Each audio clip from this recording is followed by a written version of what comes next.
بسم الله الرحمن الرحيم.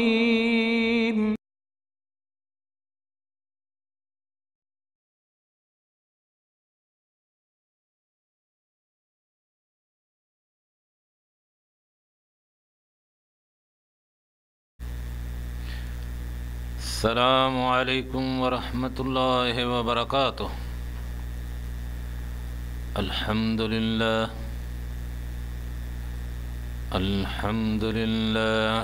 الذی ہدانا لہذا وما كنا لنهتدی لولا ان ہدانا اللہ. اللهم صل على محمد وعلى آل محمد كما صليت على إبراهيم وعلى آل إبراهيم إنك حميد مجيد.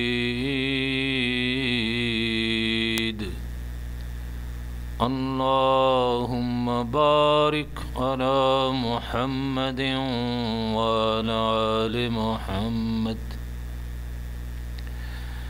كما باركت على إبراهيم وعلى آل إبراهيم إنك حميد مجيد. أعوذ بالله من الشيطان الرجيم. بسم الله الرحمن الرحيم. ومن يبتغي غير الإسلام دينا فلن يقبل منه وهو في الآخرة من الخاسرين.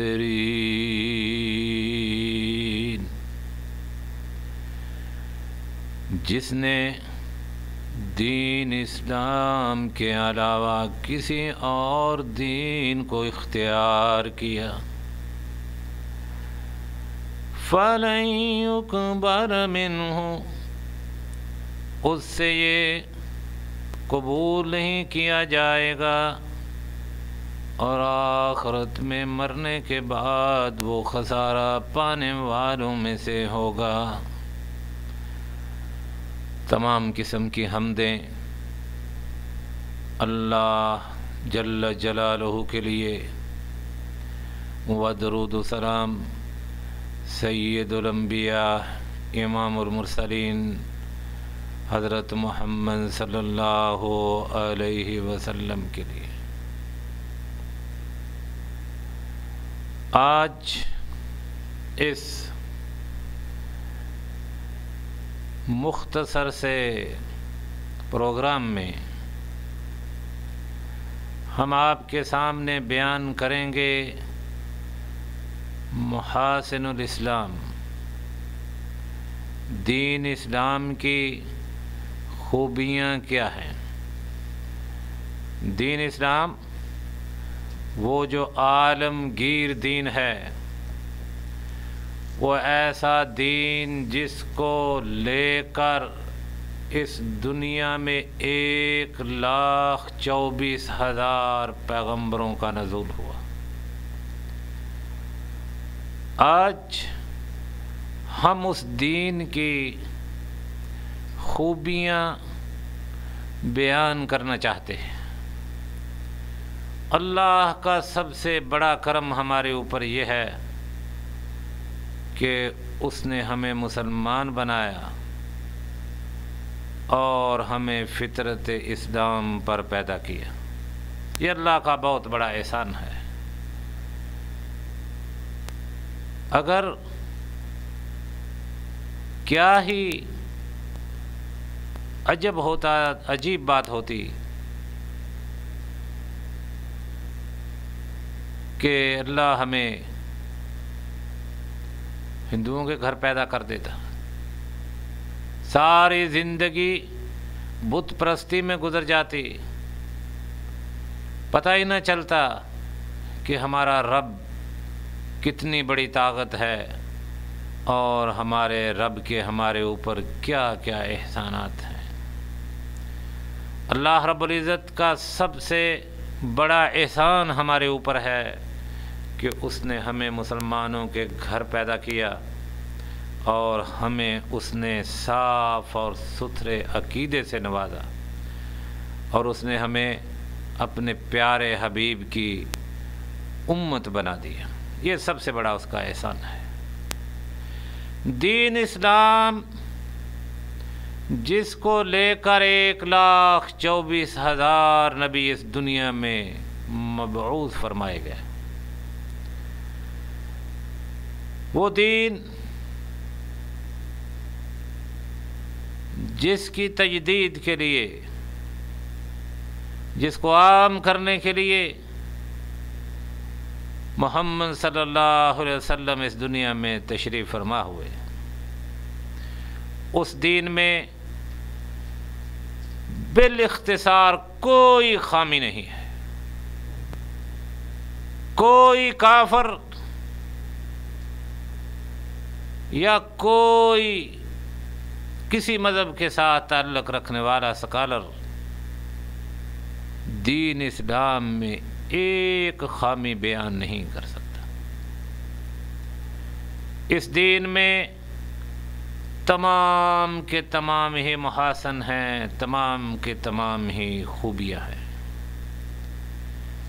یہ دین دین الیسر و سہولہ ہے، آسان ہے یہ دین، اور اس دین میں سہولتیں ہیں۔ کیا کیا سہولتیں ہم بیان کریں اور کن کا تذکرہ کریں؟ اتنی سہولتیں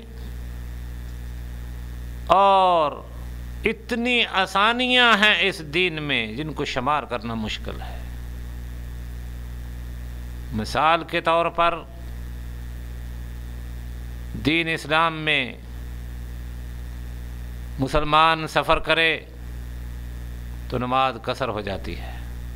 کیوں؟ کہ تھکاوٹ کی وجہ سے، پوری پڑھنے کی وجہ سے کہیں مشقت نہ ہو۔ نماز کو قصر کر دیا، عادی کر دیا، اور یہی نماز کھڑے ہو کے پڑھنا واجب اور فرض ہے۔ لیکن بیمار ہو، شرعی عذر ہے، کھڑے نہیں ہو سکتے تو بیٹھ کر پڑھ لو۔ بیٹھ کر نہیں پڑھی جا سکتی تو لیٹ کر پڑھ لو، لیٹ کر نہیں پڑھی جا سکتی تو اشارے سے پڑھ لو، اگر اشارے ہاتھ کے سے نہیں پڑھی جا سکتی تو آنکھوں کے اشارے سے پڑھ لو۔ کیا ہی بہترین دین ہے، کیا ہی عظیم و شان دین ہے۔ اس میں سہولتیں ہیں، ٹھنڈک ہو، بیمار ہو جانے کا خطرہ ہو تو آپ وضو کی بجائے تیمم کر لیں، اتنا ہی ثواب میں کوئی کمی نہیں آئے گی۔ اتنا عظیم دین، نماز قصر کر لو، سفر میں ہو تو نماز کے اجر و ثواب میں کوئی کمی نہیں آئے گی۔ یہ دین ایسا دین جس میں عدالت ہے، مساوات ہے، عدل ہے، اور جس میں انسانیت کے اعتبار سے کوئی غریب ہو، کوئی امیر ہو، کوئی کالا ہو، کوئی گورا ہو، کوئی دیسی ہو، کوئی پردیسی ہو، کوئی فرق نہیں۔ سب کے سب مسجد میں جاتے ہیں، اسی صف میں بادشاہ کھڑا ہے، اسی صف میں وزیر کھڑا ہے، اور اسی صف میں فقیر کھڑا ہے۔ یہ کبھی تمیز نہیں کی گئی کہ امام جو ہے وہ کالے رنگ کا ہو یا گورے رنگ کا ہو، قد اس کا پست ہو یا لمبا ہو، کس قبیلے سے ہے، کس خاندان سے ہے، عدل و انصاف ہے، سب کھڑے ہیں، فقیر ہیں، امیر ہیں، بادشاہ ہیں، اپنے رب کے سامنے۔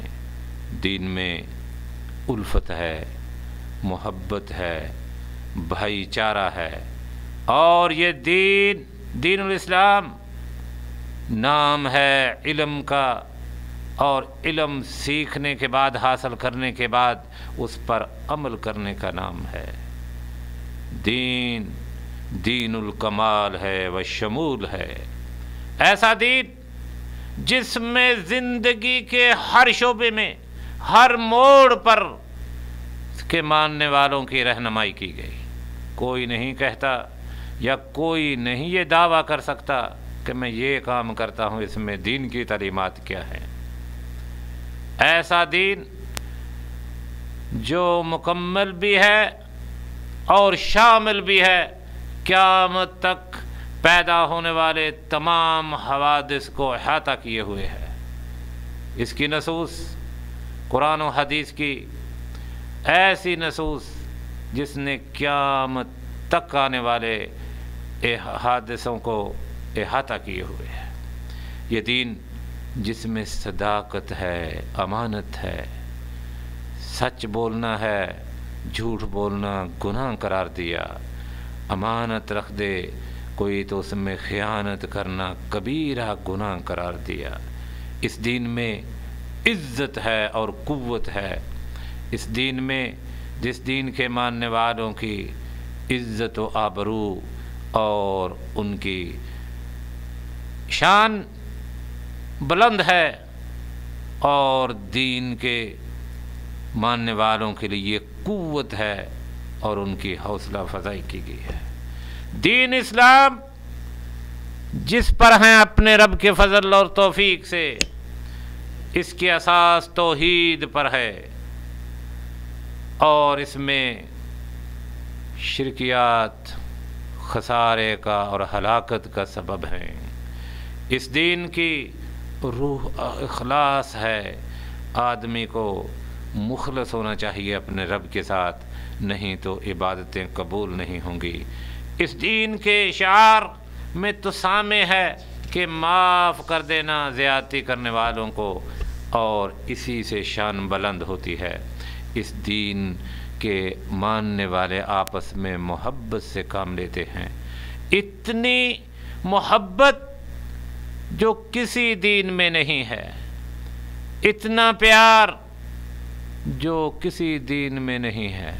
ایک آدمی آیا، آپ مجلس میں تشریف فرما تھے، اس آدمی نے کہا السلام علیکم، آپ نے فرمایا عشرہ۔ دوسرا آدمی آیا، اس نے کہا السلام علیکم ورحمۃ اللہ، تو آپ نے فرمایا 20۔ تیسرا آدمی آیا، اس نے کہا السلام علیکم ورحمۃ اللہ وبرکاتہ، آپ نے فرمایا 30۔ صحابہ نے پوچھا یا رسول اللہ عشرہ 20 30 کیا ہے؟ آپ نے فرمایا کہ جس نے السلام علیکم کہا اس کو 10 نیکیاں ملی، اور جس نے السلام علیکم ورحمۃ اللہ کہا اس کو 20 نیکیاں ملی، اور جس نے السلام علیکم ورحمۃ اللہ وبرکاتہ کہا اس کو فرمایا کہ 30 نیکیاں ملی۔ نہ زبان کو حرکت دینے سے کوئی خرچہ ہوا، نہ مشقت لگی، اور نامہ اعمال میں 30 نیکیاں درج کراریں۔ اس سے بڑھ کر یہ حدیث سنیے، میرے آقا علیہ الصلوۃ والسلام نے فرمایا ما من مسلمین یلتقیان یتصافحان الا غفر لہما قبل ان یفترقا۔ فرمایا 2 مسلمان ملتے ہیں اور آپس میں ایک دوسرے سے ہاتھ ملاتے ہیں، سنت طریقہ ہاتھ ملانا ہے، نہ ہی جھکنا ہے اور نہ ہی آگے سر کو جھکانا ہے۔ فرمایا 2 مسلمان آپس میں ملتے ہیں، ما من مسلمین یلتقیان یتصافحان الا غفر لہما قبل ان یفترقا۔ اللہ کے رسول صلی اللہ علیہ وسلم نے فرمایا 2 مسلمان بھائی ملتے ہیں، اور آپس میں مصافحہ کرتے ہیں، ایک دوسرے سے ہاتھ ملاتے ہیں۔ فرمایا اللہ غفر لہما، ان کے پچھلے تمام گناہوں کو اللہ رب العزت معاف فرما دیتے ہیں قبل کہ وہ ایک دوسرے سے جدا ہوں۔ یہ ہے دین اسلام، اور اسی دین پر ہمیں فخر کرنا چاہیے، اور ہمیں اس کے علاوہ دوسرے دینوں کو باطل سمجھنا چاہیے۔ یہ دین اسلام اتنا عظیم دین ہے کہ جو حفاظت کرتا ہے مسلمانوں کے ماننے والوں کے نفسوں کی حفاظت کرتا ہے، ان کے عقلوں کی حفاظت کرتا ہے، ان کے مالوں کی حفاظت کرتا ہے، اور ان کے نسبوں کی حفاظت کرتا ہے، اور ان کے عزت و عفت کی حفاظت فرماتا ہے۔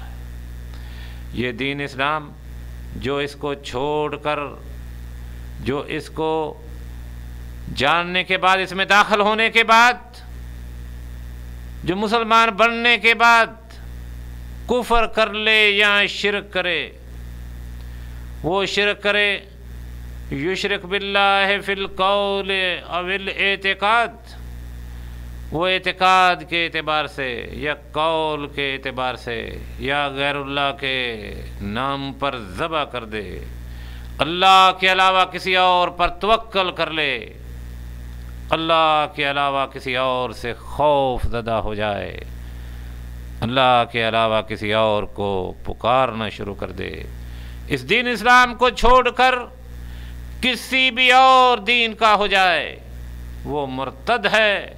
اور ہمارے آقا علیہ الصلوۃ والسلام نے فرمایا کہ فقتلوہ، اب اس کو توحید کے بعد شرک کرنے پر، دین اسلام کو اپنانے کے بعد، دین اسلام میں داخل ہونے کے بعد کسی اور دین کو اختیار کرنے کی وجہ سے یہ حق حاصل نہیں کہ اس دنیا میں زندہ رہے، فقتلوہ، اس کو قتل کرنا۔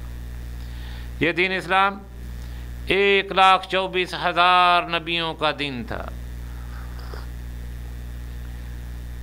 اور اللہ رب العزت اپنے خلیل، ایسا نبی جس کو اللہ رب العزت نے خلیل اللہ کا لقب عطا فرمایا، ان کی تعریف کرتے ہوئے فرماتے ہیں اتنا مرتبہ اس نبی کا، اللہ کے توحید کی خاطر ان کے امتحان لیے گئے، لیکن اللہ رب العزت ان کی تعریف کرتے ہوئے جن الفاظ سے اپنے اس نبی کو یاد فرماتے ہیں، سنیے۔ فرمایا ما کان ابراہیم یہودیا ولا نصرانیا، ما کان ابراہیم یہودیا ولا نصرانیا ولا نصرانیا ولكن كان حنيفا مسلما وما كان من المشركين۔ اللہ فرماتے ہیں میرے ابراہیم، یہودی کہنے والوں سن لو، یہودی کہتے کہ ابراہیم یہودی تھے، میرا رب فرماتا ہے ما کان ابراہیم، ما کان ابراہیم یہودیا ولا نصرانیا ولكن كان حنيفا مسلما وما كان من المشركين۔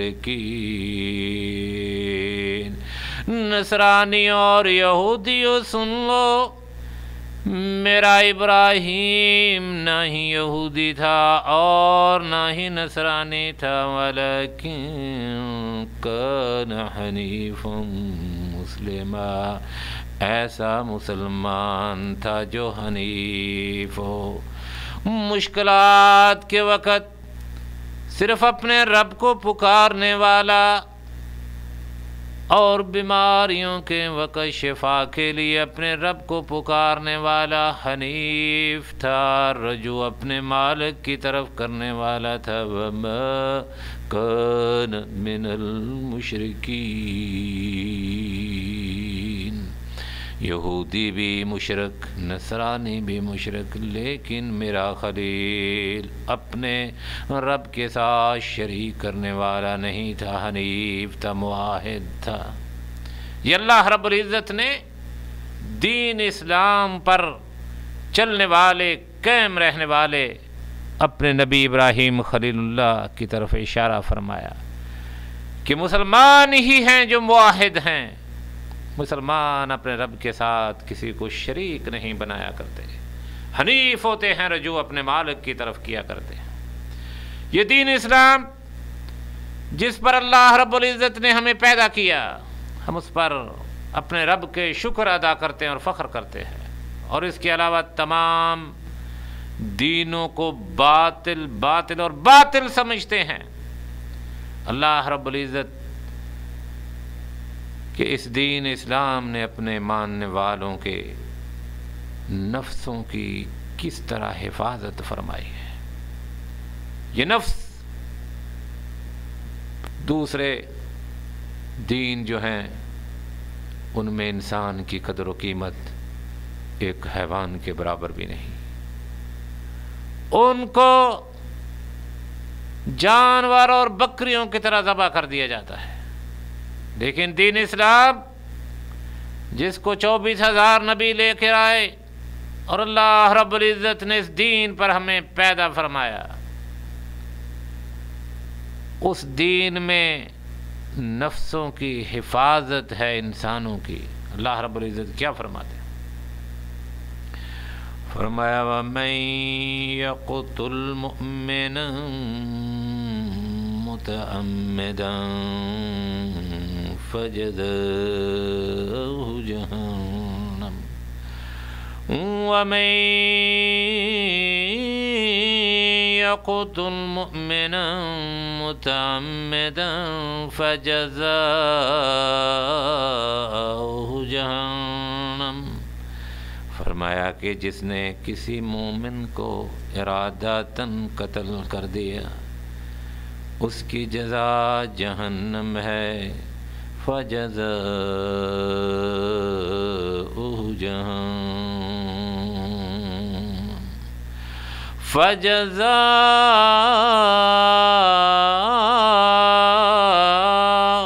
جَهَنَّمُ خَالِدًا فِيهَا، وہ ہمیشہ ہمیشہ اس جہنم میں رہے گا جس نے کسی مومن کو جان بوجھ کر قتل کر دیا۔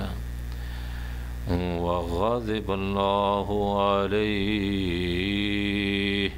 اللہ کا اس پر غضب ہوا، وَلَانَهُ، اور اللہ کی اس پر لعنت ہو، وَعَدَّ لَهُ عَذَابًا عَظِيمًا، اور فرمایا اللہ رب العزت نے ہم نے اس کے لیے دردناک عذاب تیار کر رکھا ہے، ہم بہت بڑے عذاب میں اس کو مبتلا کریں گے۔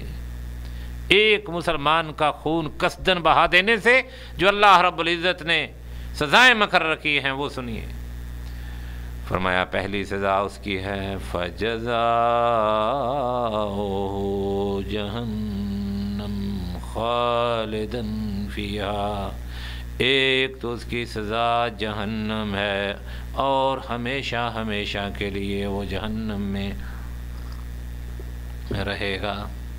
وَغَضِبَ اللَّهُ عَلَيْهِ، اللہ کا اس پر غضب ہو، لعنت ہو، اور اس کے لیے دردناک عذاب تیار کر رکھا ہے جو مسلمان کا خون بغیر حق اور قصدن بہا دیتا ہے۔ فرمایا کہ اس کے لیے جہنم، اللہ کا عذاب، غضب ہو اس پر، لعنت ہو اللہ کی، اور دردناک عذاب ہوگا جہنم میں اس پر مرنے کے بعد۔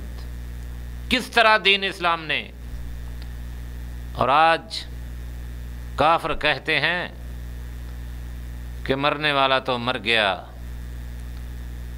تو قاتل کو سزا نہ دی جائے، قاتل کو عمر قید کر دیا جائے۔ کو عقل کے اندھوں کو یہ سمجھ نہیں آئی کہ اس کے بچے یتیم ہو گئے۔ بچے اپنا بابا کہاں تلاش کریں گے؟ کب بابا کی گوش میں بیٹھیں گے؟ بابا دنیا سے چلا گیا، اور اس کا قاتل 20 سال کے بعد بھی قید کاٹنے کے بعد دنیا میں گھوم رہا ہے۔ اس کے بچے، اس کے بھائی، اس کے والدین کس طرح اس شخص کو برداشت کریں گے؟ دین اسلام نے فرمایا، دین اسلام کی توجیہات اور اوامر، قتل کر دو اس کو، اور قتل کرنے کے بعد بھی اس کی جان نہیں چھوٹی۔ اللہ رب العزت نے اس کے سزائیں مقرر کی۔ دوسری سزا کیا ہے؟ فرمایا یا ایھا الذین آمنوا کتب علیکم القصاص، اے ایمان والو، فرض کر دیا گیا تمہارے اوپر قصاص، قتل میں قصاص ہے۔ اور فرمایا کہ الحر بالحر والعبد بالعبد والانثى بالانثى۔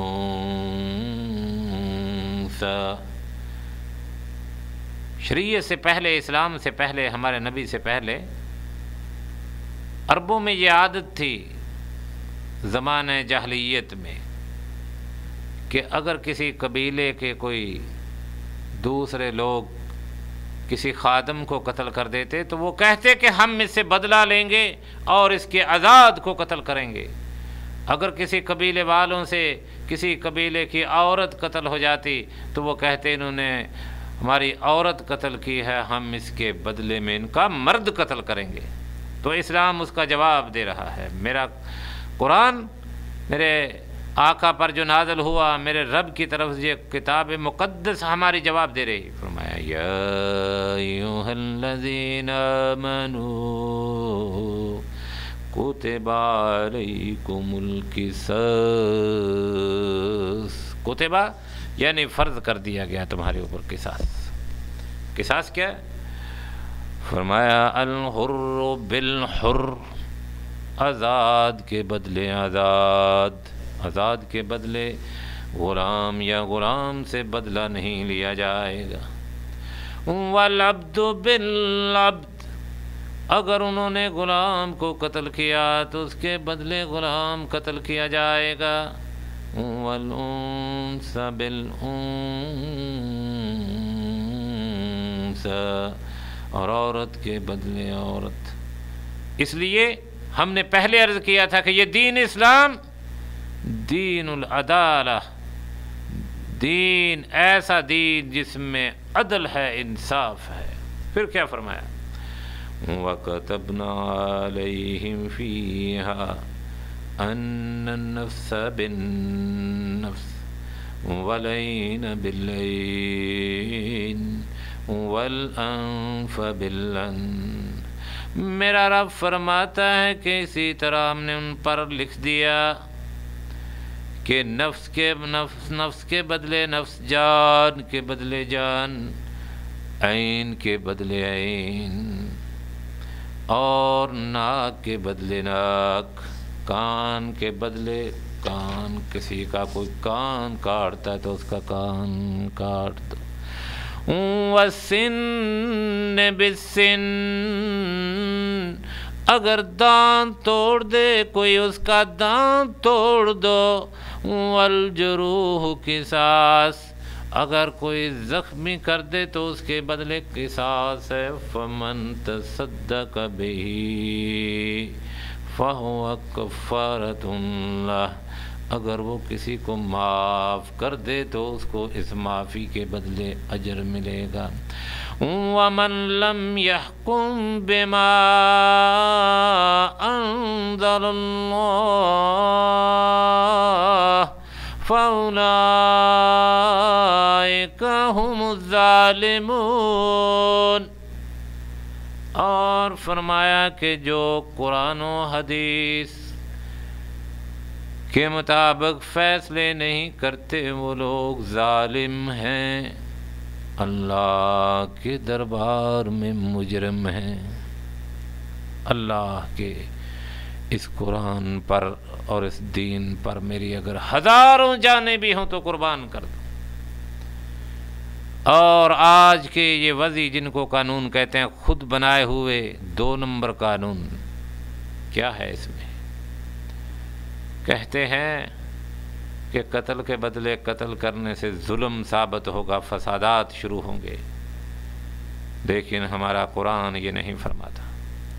قتل کیا جس نے اس کو قتل کیا جائے، جس نے کان کاٹا کان، جس نے ناک کاٹا ناک کاٹ دیا جائے، آنکھ کے بدلے آنکھ ہے۔ لیکن ادھر کیا ہے جناب؟ ادھر یہ ہے کہ کوئی آنکھیں نکال دے تو ثابت ہو جائے اور پکا مجرم عدالت میں ثابت ہو جائے۔ یہ مکار اور دجال وکیلوں کی بحث سے بچ کر کتنے ہی یہ مجرم وکیل ہیں، کس قدر یہ مجرم ہیں کہ پیسے لے کر اس کی آنکھیں نکال دی، اس نے قتل کر دیا، بچے یتیم کر دیے، اس کی ٹانگ کاٹ دی، ہاتھ کاٹ دیا، کان کاٹ دیا، ناک کاٹ دیا، بغیر ناک کے گھوم رہا ہے۔ یہ بحث کر رہے ہیں کہ یہ بری ہے، غلطی سے ہو گیا، اس کو ہوش نہیں تھے، یہ موجود نہیں تھا، یہ نے یا کہ یہ کیا کیا وہ کیا کیا، تو چھڑا لو اس کو، پیسے لے لو۔ اللہ رب العزت کیا فرماتے ہیں؟ فَأُولَٰئِكَ هُمُ الظَّالِمُونَ، یہ ظالم ہیں کہ جو بری کر دیتے ہیں، جو انگریز کے قانون کے مطابق سزائیں دیتے ہیں۔ یہ انگریز کا قانون بنا ہی جناب اس لیے ہے کہ مجرم کو تحفظ دیا جائے، اس کو سلامتی کے ساتھ تندرستی کے ساتھ گھر بھیج دیا جائے، اور فتنے کھڑے ہوں گے جب تک عدل نہیں ہوگا، انصاف نہیں ہوگا، کوئی ڈرے گا نہیں اور خوف زدہ نہیں ہوگا، فتنے ہی فتنے ہوں گے اور رات دن مشکلات ہی کھڑیاں ہو جائیں گی۔ یہ دین اسلام جس دین پر ہمیں اللہ رب العزت نے پیدا فرمایا، یہ مسلمانوں کی، اپنے ماننے والوں کی عقلوں کی حفاظت فرماتا ہے۔ فرمایا یا ایھا الذین آمنوا انما الخمر والمیسر والانصاب والازلام رجس من عمل الشیطان فاجتنبوہ لعلکم تفلحون۔ اے ایمان والو، بے شک شراب، خمر اور جوا اور انصاب، تھان، والازلام، پھال نکالنے والے پھانسے،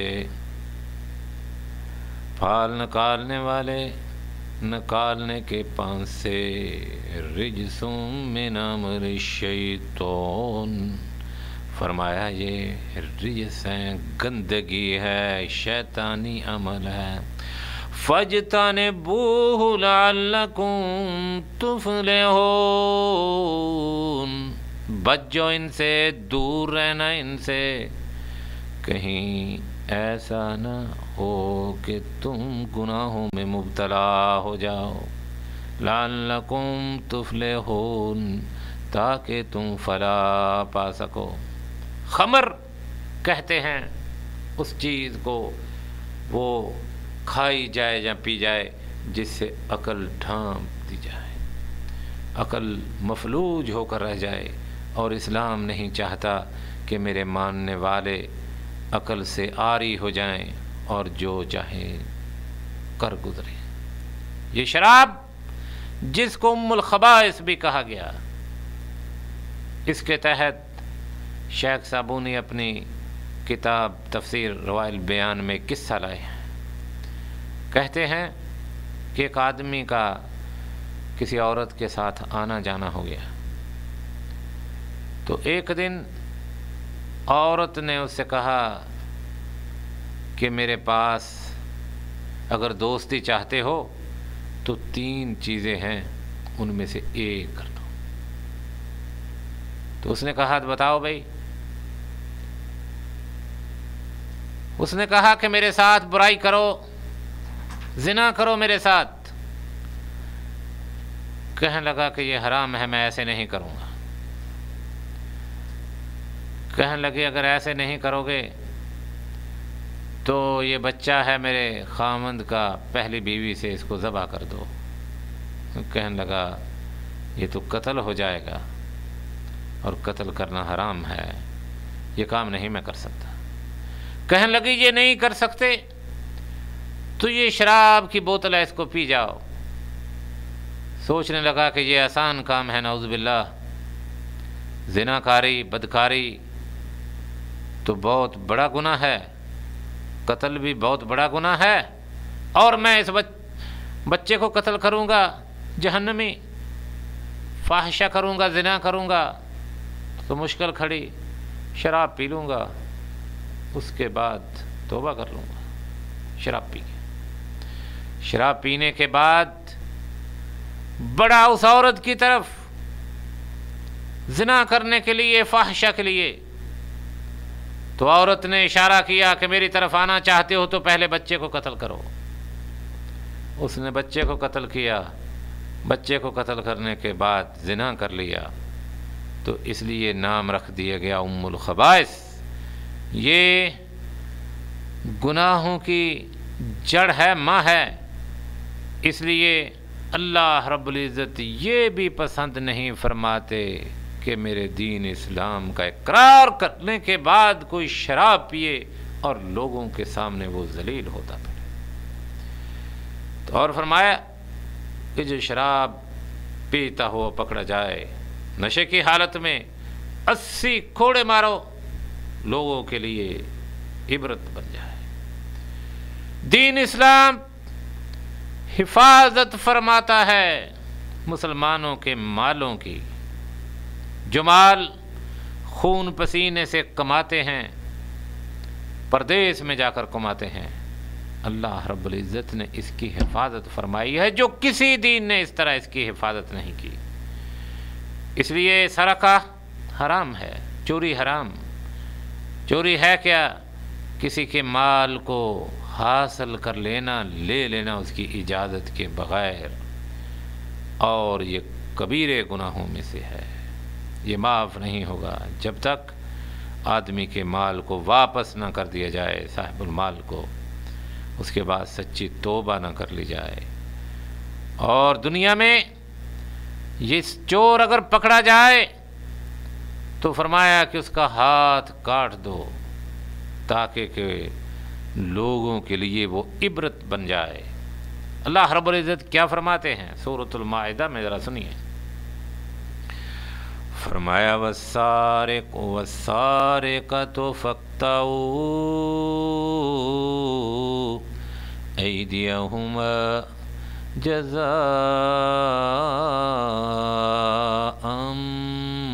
بما کسبا نکالا من اللہ واللہ عزیز حکیم۔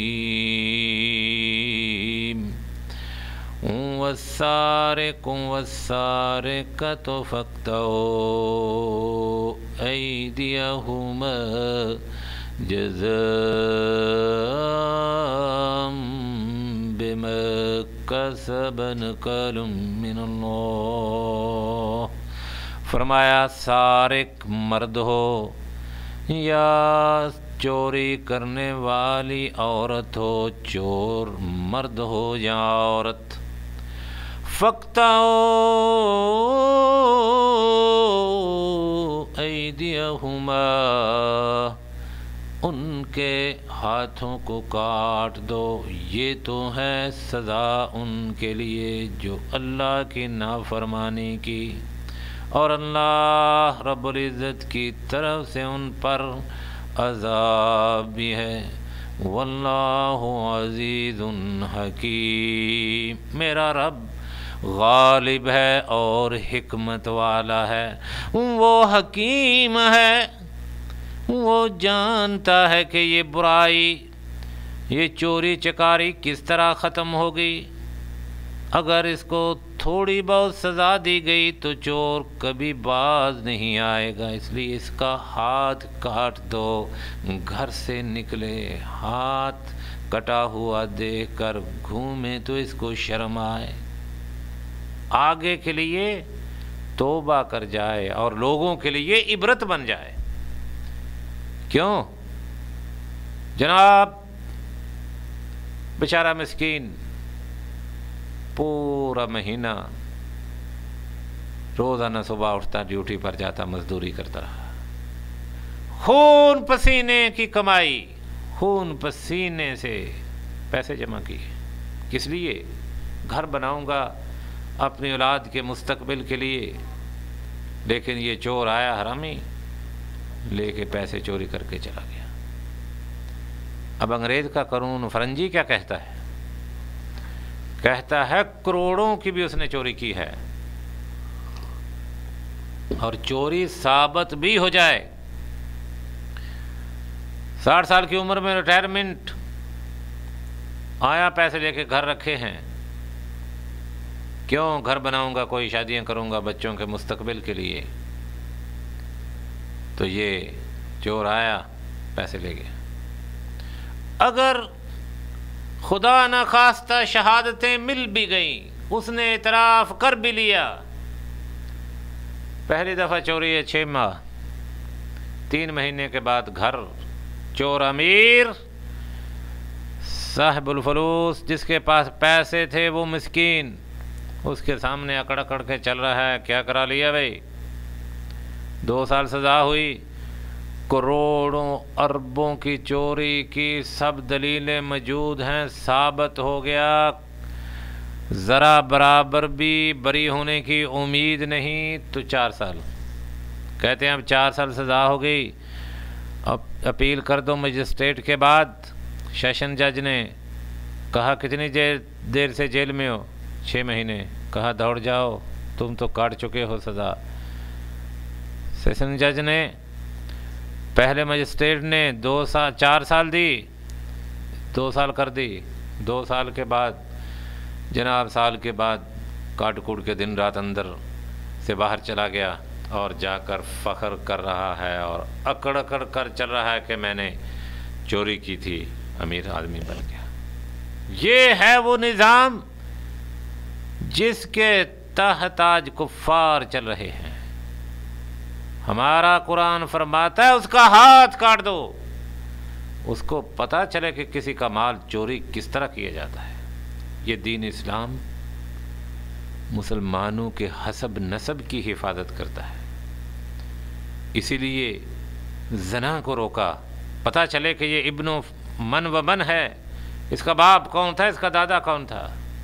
اگر زنا عام ہو جائے پھر بچوں، یتیم بچوں سے، حرامی بچوں سے سکول بھر جایا کرتے ہیں۔ اللہ رب العزت نے اسی لیے دین اسلام کو ماننے والوں سے فرمایا کہ نگاہ نیچی رکھو، کہیں تمہاری نظر کسی بد چیز پر نہ پڑ جائے، کہیں تمہاری نظر کی وجہ سے تم کسی فتنے میں مبتلا نہ ہو جاؤ، نظر نیچی رکھا کرو۔ لیکن اگر کوئی زنا کرتا ہے تو اللہ رب العزت اس کی سزا مقرر فرمائی، ذرا سنیے۔ فرمایا الزانیۃ والزانی فاجلدوا کل واحد منہما 100 جلدہ۔ فرمایا زانی عورت ہو یا زانی مرد، 4 شہادتیں مل جائیں اور وہ زنا کرتے ہوئے پکڑے جائیں، فَاجْلِدُوا كُلَّ وَاحِدٍ مِّنْهُمَا 100 جلدہ، تو ان کو 100 کوڑے مار دیے جائیں۔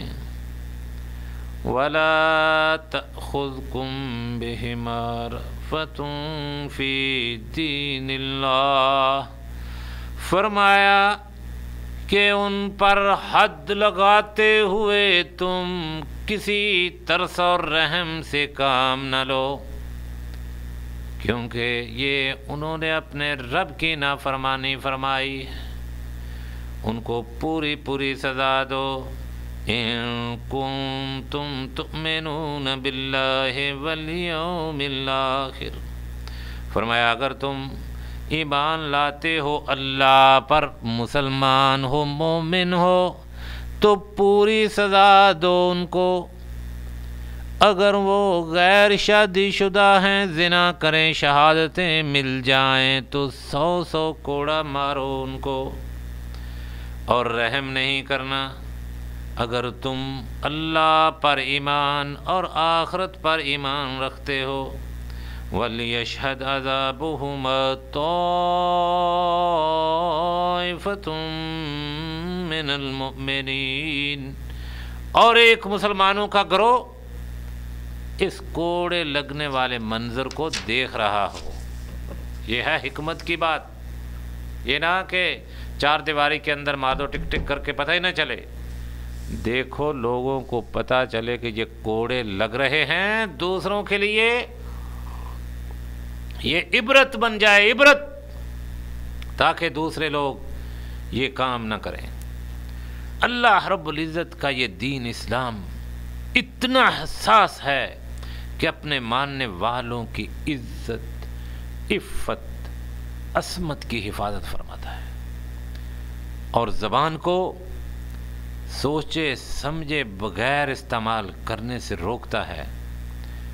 یہ مسلمانوں کے اعراض کی حفاظت فرماتا ہے کہ مسلمانوں کہیں تہمت بازی بہتان سے پکڑے نہ جانا، کہیں ایسے لوگوں پر تہمتیں نہ لگا دینا، بہتان نہ لگا دینا کہ جن کے بارے میں تمہارے پاس دلیل نہیں ہے۔ ذرا سنیے پھر اس کی تشریح بھی سننا۔ فرمایا ان الذین یرمون المحصنات الغافلات المؤمنات لعنوا فی الدنیا والآخرہ ولہم عذاب عظیم۔ ان الذین یرمون المحصنات الغافلات المؤمنات، فرمایا جو لوگ یرمون المحصنات،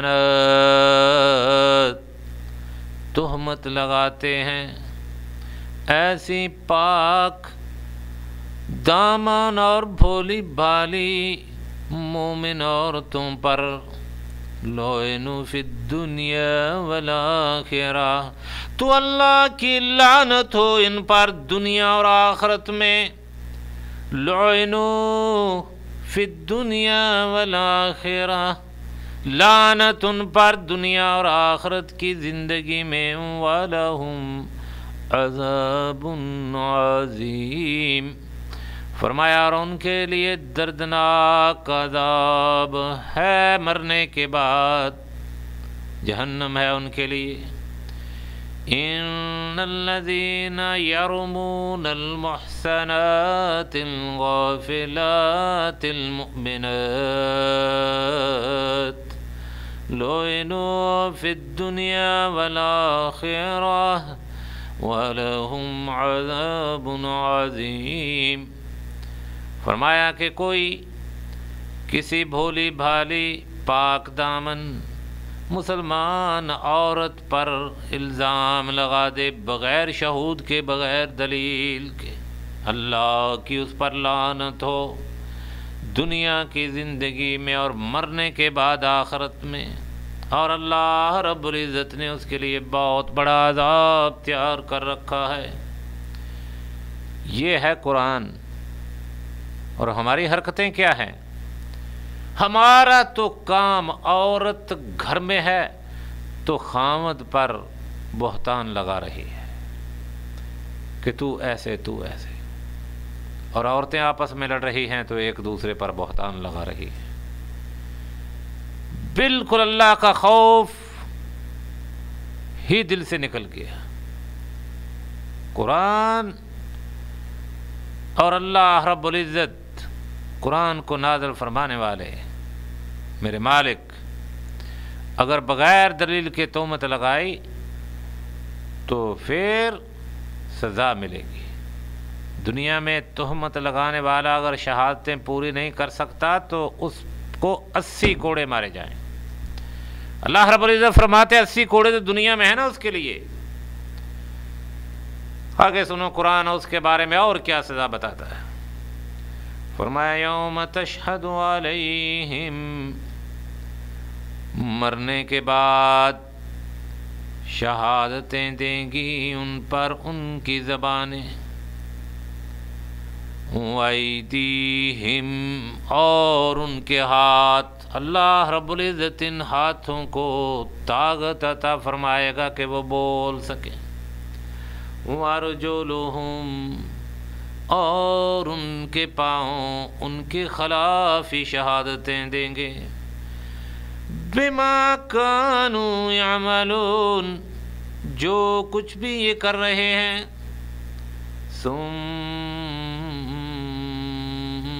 فرمایا والذین یرمون المحصنات،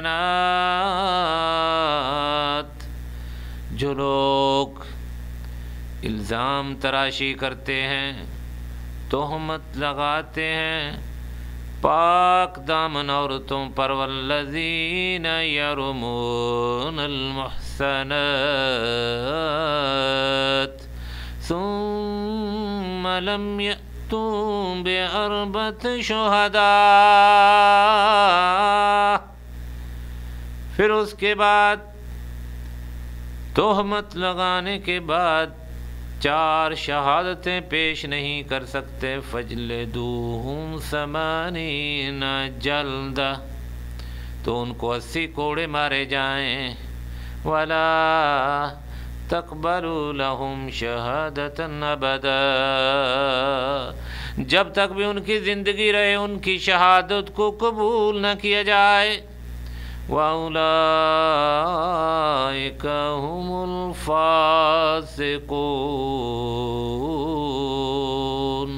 فرمایا یہ کام کرنے والے لوگ پاک دامن نیک عورتوں پر، بھولی بھالیوں پر بغیر دلیل کے الزام لگانے والے جو ہیں وہ فاسق ہیں، گناہگار لوگ ہیں۔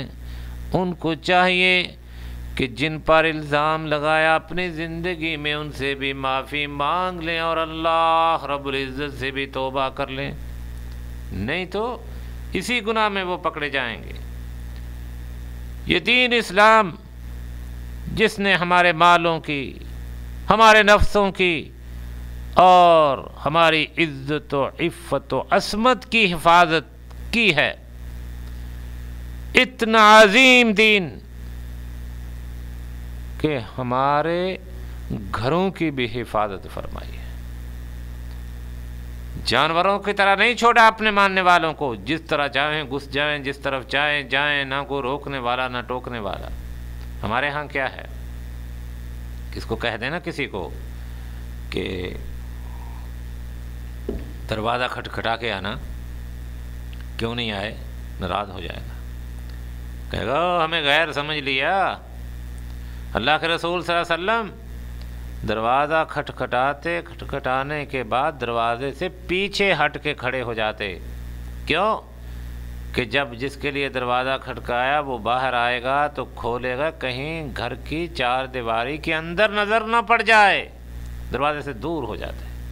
اور آقا علیہ الصلوۃ والسلام کا عمل یہ رہا، ہم کسی سے کہہ دیں ایسے کرو اپنی توہین سمجھے گا، یہ سبب ہے کہ ان پر دین اسلام کی صحیح تعلیمات پہنچ نہیں سکیں، اس لیے ناراض ہوتے۔ اللہ کا قرآن کیا فرماتا ہے، گھروں کی حفاظت فرماتا ہے جس میں ہم رہتے ہیں، ہمارے سکنوں کی حفاظت فرماتا ہے۔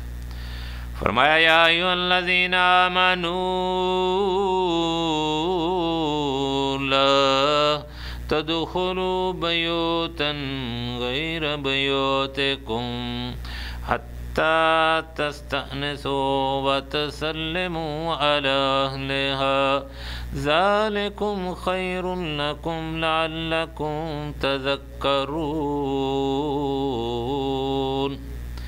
اے ایمان والو، لا تدخلوا بیوتا غیر بیوتکم، اے ایمان والو جب اپنے گھر کے علاوہ کسی اور گھر میں داخل ہو نہ داخل ہونا، حتی تستأنسوا وتسلموا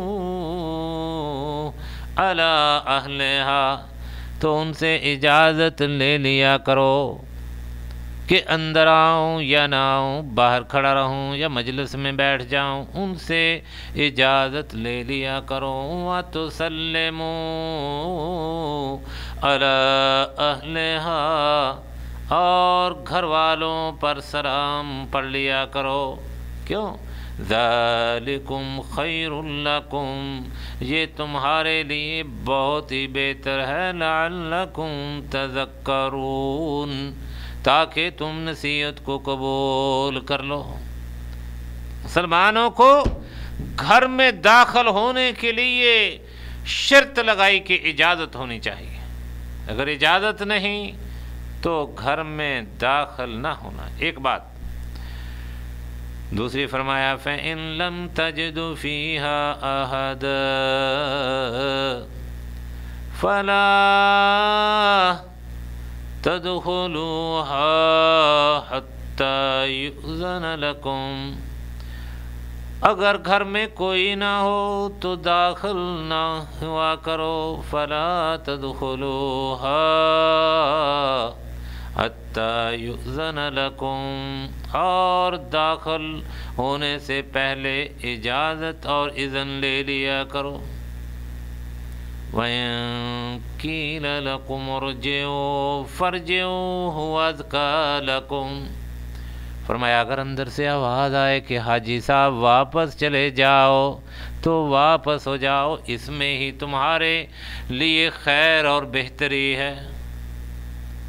وَاللَّهُ بِمَا تَعْمَلُونَ عَلِيمٌ، ہائے ہائے قرآن، فرمایا جو تم کر رہے ہو اللہ رب العزت اس کا علم رکھنے والا ہے۔ کیوں؟ اب کہا کہ اندر نہ آؤ، واپس چلے جاؤ، تو راستے میں جاتے ہوئے گھر والے کو دعائیں دی جا رہی ہوں گی، کیا اچھے نام سے اس کو پکارا جا رہا ہوگا۔ قرآن فرماتا ہے کہ اگر کہے واپس چلے جاؤ، واپس چلے جاؤ، کیونکہ اس میں تمہاری خیر ہے، بہتری ہے۔ ہو سکتا ہے کہ گھر کا مالک جس کی زیارت تم چاہتے ہو وہ کسی کام میں مشغول ہو۔ ہمارے اور آپ کے مالک اور خالق نے فرمایا وَإِن قِيلَ لَكُمُ ارْجِعُوا فَارْجِعُوا هُوَ أَزْكَىٰ لَكُمْ، اگر آواز آئے کہ واپس ہو جاؤ، ہمارے پاس ٹائم نہیں تو ادھر سے چلے جاؤ، واپس ہو جاؤ، غصہ نہیں کرنا۔ یہ حکم کسی ملا کا نہیں، رب الکریم کا ہے۔ واپس جانے میں تمہاری خیر اور بہتری ہے، اس سے ناراض نہیں ہونا، کسی اور ٹائم آ جانا۔ یہ اللہ کا مقدس کتاب جس میں اللہ رب العزت نے وہ توجیحات و ارشادات فرمائے کہ جس سے مسلمان سکون اور اطمینان کی زندگی بسر کر سکے۔ ہم جتنا ہی دین اسلام پر عمل کریں گے اتنے ہی ہمارے لیے دنیا آسان ہو جائے گی اور جنت کے راستے کھل جائیں گے۔ جتنی ہی ہم مشکلات پیدا کریں گے، دین اسلام سے دور ہو جائیں گے، ہٹتے چلے جائیں گے، اتنی ہی ہماری زندگی میں مشاکل زیادہ ہوتی چلی جائیں گی اور آخرت کے لیے ہم جہنم کا راستہ تیار کر رہے ہوں گے۔ تجارت ہو یا آئلی رسومات ہوں یا لین دین ہو، معاملات ہوں، اگر ہم دین کے سنہری اصولوں پر عمل کریں گے تو دنیا ہمارے لیے جنت بن جائے گی۔ اگر اس سے ہٹ گئے تو پھر دور ہوتے چلے جائیں گے، مشاکل بڑھتی چلے جائیں گی۔ دعا ہے اللہ رب العزت ہمیں اپنی اس مقدس کتاب قرآن المجید والفرقان الحمید پر عمل کرنے کی توفیق عطا فرمائے، اور اللہ رب العزت ہمارے رستوں کو آسان فرما دے۔ وہ ہمارے رستے جو دنیا میں ہیں اور آخرت میں ہیں، اللہ رب العزت کو آسان فرما دے، اور اللہ رب العزت ہمیں اپنے پیارے حبیب کے حدیث کی اور اس کی سنت کی اتباع کرنے کی توفیق عطا فرمائے۔ اللہم صلی علی محمد وعلی آل محمد۔